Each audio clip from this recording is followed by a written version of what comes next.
Hello class 10वीं के बच्चों, मैं आज आपको पढ़ाने जा रहा हूँ आपकी क्लास का पहला chapter that is real number. ये बहुत ही बेसिक चैप्टर है जो आपको बहुत आगे तक काम में आने वाला है। बहुत ही बेसिक और बहुत ही यूज़फुल चैप्टर है। सो गाइज, हम लोग इसी के साथ स्टार्ट करते हैं। सबसे पहले मैं आपको बताऊँगा रियल नंबर होते क्या हैं। तो बच्चों, ये जो रियल नंबर होते हैं यूनियन होते हैं रैशनल नंबर और इर्रेशनल नंबर्स के, कि जो भी नंबर लाइन पर शो कर सकते हो वो सभी रियल नंबर होते हैं। जैसे कि गाइज, अगर मैं 1 2 3 -1 -2 -3 इन सभी को अगर मैं नंबर लाइन पे शो कर सकता हूँ तो ये सभी एक रियल नंबर है। अब √2 आपने क्लास 9th में पढ़ा होगा कि √2 को भी हम नंबर लाइन पे शो कर सकते हैं। वो कैसे आपने पढ़ ही रखा होगा, तो उसे बताने की मुझे अभी कोई ज़रूरत नहीं। रियल नंबर्स पॉजिटिव भी हो सकते हैं और नेगेटिव भी हो सकते हैं।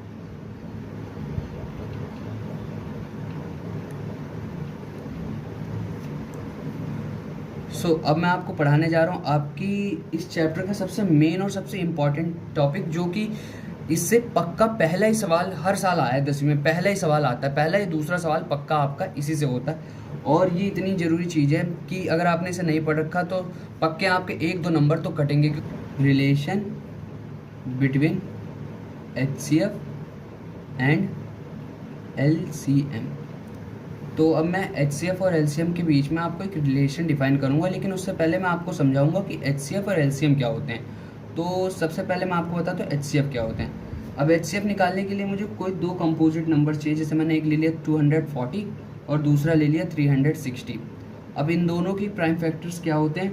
2 × 2 × 2 × 2 × 3 × 5, और इसका होता है 2 × 2 × 2 × 3 × 3 × 5। HCF निकालते टाइम उधर के फैक्टर को लेना है जहाँ पर कम नंबर्स ऑफ फैक्टर। जैसे यहाँ पे 2 3 बार है और यहाँ 2 4 बार है, तो मैं इसी को लूँगा।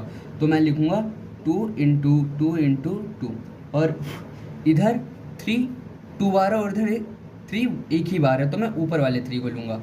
और यहाँ 5 सेम टाइम से, तो मैं इसको ऐसे लिख लूँगा। तो मेरा जो LCM आ जाएगा वो आ जाएगा 120। सॉरी, HCF जो मेरा HCF आ जाएगा वो आ जाएगा 120। अब मैं आपको दिखाऊंगा कि LCM कैसे निकालते हैं। तो सेम नंबर्स को मैं ले लेता हूँ, 240 एंड 360। मैं इन दोनों को दोबारा लिख लेता हूँ। 2 की पावर 4 लिख लेता हूँ, इंटू में 3 × 5, और 2 की पावर 3 × 3 की पावर 2 × 5। अब LCM निकालते टाइम हम लोग उसी फैक्टर को लेंगे जो सबसे ज़्यादा है। जैसे यहाँ 2 की पावर 4 है, यहाँ 2 की पावर 3 है, तो मैं हमेशा 2 की पावर 4 यानी ज़्यादा वाले को ही लूँगा। तो 2 की पावर 4, अब यहाँ पे 3 की पावर 2 यहाँ ज़्यादा है तो मैं इसे कंसीडर करूँगा, और 5 सेम बार है तो इन दोनों को ऐसे लिख लूँगा, और मेरा जो LCM आ जाएगा वो आ जाएगा 720। अब मैं रिलेशन बताने जा रहा हूँ कि रिलेशन क्या होता है HCF और LCM का। तो सिंपली लिखना, first number multiply by second number is equal to HCF into LCM। LCM और HCF इन्हीं दोनों नंबर्स के होंगे तभी ये फॉर्मूला अप्लाई होगा, वरना नहीं। मतलब फर्स्ट और सेकंड नंबर का HCF भी होगा और फर्स्ट एंड सेकंड नंबर का ही LCM होगा तभी। जैसे मैं इन दोनों को ही लिखने वाला हूँ। फर्स्ट नंबर मैं 240 लेने वाला हूँ और सेकंड नंबर मैं 360 लेने वाला हूँ, और इनमें से मैं किसी एक को लूँगा और दूसरा इसी फॉर्मूले से तुम्हें फाइंड करके दिखाऊंगा। तो मैं HCF ले लेता हूँ और LCM हमें फाइंड करना है। LCM हमें मान लेते कि नहीं पता, ठीक है। तो 240 अपॉन में 360 अपॉन में 120 इक्वल टू में LCM। 0 से 0 कैंसिल हो गया, 12 3 जा 36, और 3 0 3 4 जा 12, 3 2 जा 6 1 7। तो आप देख सकते हो कि LCM हमारा बिल्कुल सेम आ गया है, कि जैसा यहाँ LCM था वैसे यहाँ भी LCM आ गया है। तो ये रिलेशन बहुत ज़्यादा इंपॉर्टेंट है, क्योंकि अगर ये रिलेशन अगर आपको नहीं आता तो मतलब आपके 2 से 3 नंबर कट सकते हैं बोर्ड के पेपर में, क्योंकि इससे 2 नंबर का एक सवाल और एक नंबर का एक सवाल जरूर आता है।